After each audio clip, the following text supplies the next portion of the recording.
Now, shifting focus, African SMEs are the engine of growth for the continent, yet accessing capital remains one of their biggest hurdles. The recent NYDA initiative has injected fresh hope locally, offering youth-focused funding and mentorship. At the same time, supply chain finance, a tool that can free up billions of dollars in working capital by leveraging the cash flow of larger buyers, remains vastly underused across the continent. Now, at AFIS, I spoke to Ferdinand Zaumu, CITI's Managing Director of Trade and Working Capital Solutions for the Middle East and Africa. We kicked off the conversation by unpacking the barriers limiting supply chain finance for Africa's SMEs. Here's what he had to say. SMEs would never have the sort of fiscal collateral that you're looking for to be able to finance them, and that's only just sticking with SMEs. But if you take one notch down, you think about the micro enterprises also. All of that segment doesn't have collateral to give you. However, if you think about technology and where technology itself is advancing to with AI coming, right, there could be alternative models out there, alternative scoring models out there that could be used to better understand the risks that exist in that whole value chain, and potentially how to help mitigate that sort of risk that exists there. So how do you tap into artificial intelligence? How do you leverage that new technology to be able to develop better scoring systems so that you can potentially better understand the risks that exist here? But AI doesn't work without data, right? It's commonplace. We all understand that. You need to think about those players that we talked about earlier. These players who are either fintechs or MTNs of the world, right? They already have and sit on plenty of data. How do you tap that data and leverage the depth of that data to be able to put up scoring mechanisms that could help fix that problem? But I think if you look at a notch higher in terms of who some of these SMEs are, they're probably in the formal space. Those SMEs, there's an opportunity there if they are buying from credible buyers, right, with more established credit facilities with banks. It also is an important angle for you to leverage, to sort of leverage that credit of the buyer to be able to extend credit. But I think the other important element we can think of is, if you think about developmental financial institutions, credit guarantee schemes from the government, that also could help mitigate the sort of risks that you would identify in that sector, because some of the buyers could also be SMEs, and if those SMEs, if you can't solve them through credit scoring, you at least want to be able to mitigate that risk through risk participation, through risk sharing, and it's again collaboration that is required, right?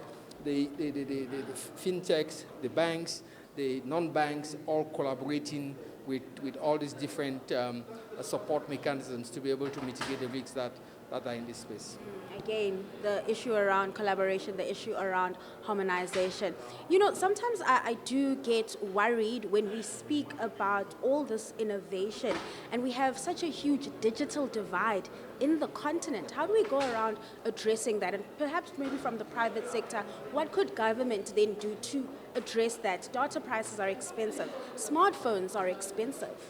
I think one of the innovative ideas, or maybe disrupting ideas you could think of, is think about how payment systems operate today across the continent and more broadly globally, right? You've got switches, you've got payment systems that are owned by the central banks, or in certain cases owned by the ecosystem, owned by the banks, right?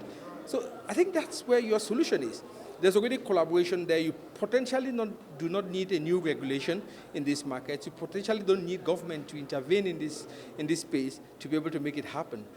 These private sector players could, on their own, maybe with some leadership from industry, be able to lead such conversations and bring in all the stakeholders, or some of the stakeholders within the ecosystems, to just run it like you would run a switch. You can't really democratize such systems without ensuring that there's standardization, there's interoperability, right? Because if an MTN develops a solution tomorrow, or a fintech develops a solution tomorrow, or CITI has a solution that does well with 90% of the Fortune 500 names out there, they wouldn't on their own really be able to solve that. How can you make these different platforms, these different entities in the value chain be able to speak into each other? And therefore, I still strongly believe that it would take that collaboration even within the private sector, without the intervention of government, to be able to make some of this reality. You know, just to throw a spanner in the works here, around what we've been seeing in the banking industry, what I've noticed is a lot of consolidation, right? So we know these fintechs are usually good at one thing, right? And you end up seeing partnerships between the bigger banks and the fintech companies, or even the bigger banks ending up buying up these fintech players. Examples that I've seen in South Africa, most recent is Nedbank buying the payments company iKhokha. Do you expect to see more collaboration or not collaboration, consolidation when it comes to these players in the financial services sector? No, absolutely. Consolidation would happen, is happening, has happened, and potentially that's one way to solve the problem. Although it doesn't necessarily address the problem at the scale that you would imagine, right? Africa really needs to leapfrog, like M-Pesa did, to be able to really democratize this sort of financial solutions. And that sort of disruption, right? We talked today about stable coins, but think about it. Stable coins is really M-Pesa on steroid, right? It's really M-Pesa on steroid. That idea was developed in Africa.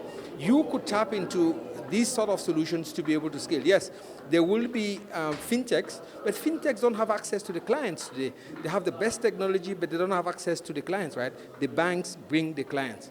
The banks bring the clients to the table. The GFIs bring risk mitigation.